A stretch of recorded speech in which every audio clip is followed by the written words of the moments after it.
Bible مقدس کے اندر ایک کردار بلام جو ایک نبی ہے، اس کے پاس ایک گدی ہے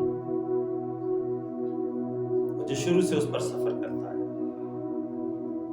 ایک وقت آیا وہ اس پر سفر کر رہا ہے اور چلتے چلتے وہ گدی جو ہے ایک کھیت میں چلی جاتی ہے۔ وہ بڑا حیران ہوتا ہے کہ آج تک اس گدی نے مجھے پریشان نہیں کیا۔ وہ اترتا ہے، اسے مارتا ہے، مار کے دوبارہ اس کو ٹریک پر لاتا ہے، پھر جب آگے بڑھتا ہے تو گدی ایک ایسی جگہ پر ہے جہاں دونوں سائڈوں پر دیواریں ہیں، تو وہ ایک سائڈ پہ ایک دم سے ہو جاتی ہے اور اس کا پاؤں جو ہے وہ دیوار کے ساتھ لگتا ہے اور وہ بڑی درد کو محسوس کرتا ہے، تو پھر وہ وہاں اس کو مارتا ہے۔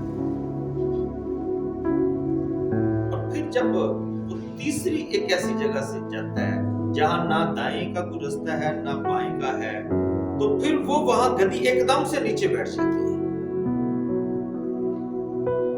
وہ بڑا حیران ہوتا ہے، پھر وہاں اس کو مارتا ہے، اور جب اس کو مارتا ہے تو وہاں پر خدا کا کلام فرماتا ہے کہ خدا نے گدی کی زبان کھول دی اور گدی بول کر اسے کہتی ہے کہ تو نے مجھے 3 بار کیوں مارا؟ کیا میں تیری وہی گدی نہیں جو آج تک تیرے ساتھ ہی، میں نے کبھی تجھے تنگ نہیں کیا؟ وہ کہتا ہے کہ اگر میرا بس چلتا تو میں تجھے مار ہی ڈالتا۔ تو پھر لکھا ہے کہ خدا نے بھی اس کی آنکھوں کو کھولا۔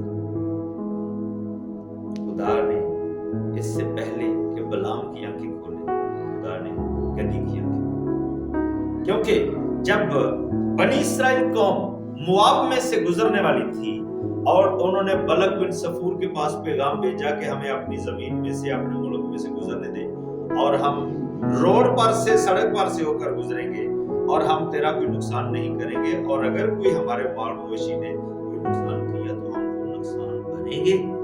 لیکن اس نے کہا نہیں، ایسا ہرگز نہیں ہو سکتا، تم میرے ملک میں سے گزر نہیں سکتے۔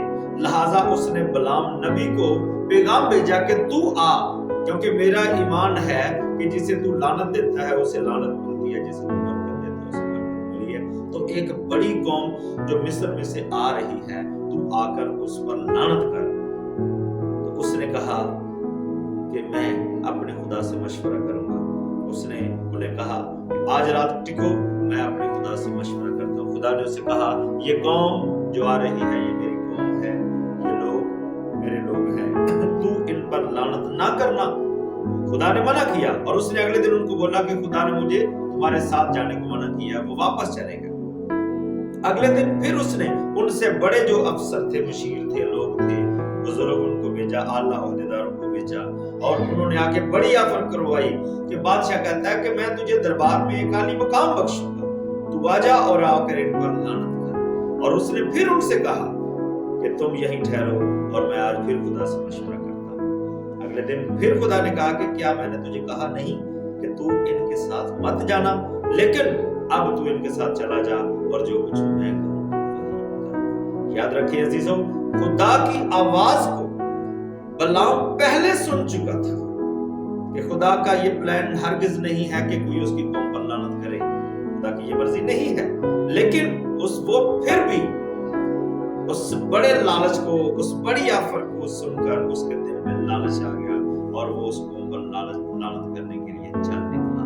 لیکن میں آپ کو بتانا چاہتا ہوں کہ خدا فرماتا ہے کہ میرے لوگ جو ہیں، یعنی بیل اپنے مالک کی آواز کو، گدھا اپنے مالک کی چلنے کو پہچانتا ہے، لیکن میرے لوگ کچھ نہیں جانتے۔ خدا کی آواز کو جانور پہچان رہے ہیں، لیکن وہ نبی ہوتے بھی خدا کی آواز کو سن بھی رہا ہے، پھر بھی نہیں کر رہا ہے۔ آج خداوند اس وقت تک انسانوں کو چھوڑ کر جانوروں کو استعمال کرتا ہے جب انسان ہوتے ہوئے ہم اس کی آواز کو سننا اور اس کو قبول کرنا پسند نہیں کرتے۔ میرے عزیزوں، خداوند کی آواز کو سنیں، سمجھیں، کیونکہ میرے یسوع نے بھی کہا ہے میری بھیڑیں میری آواز کو سنتی اور پہچانتی ہیں اور میرے پیچھے پیچھے چلتی ہیں۔ وہی اس کے لوگ ہیں جو اس کی آواز کو سنتے، اس کو پہچانتے ہیں، اس کے پیچھے چلتے ہیں۔ خداوند آپ کو برکت دے۔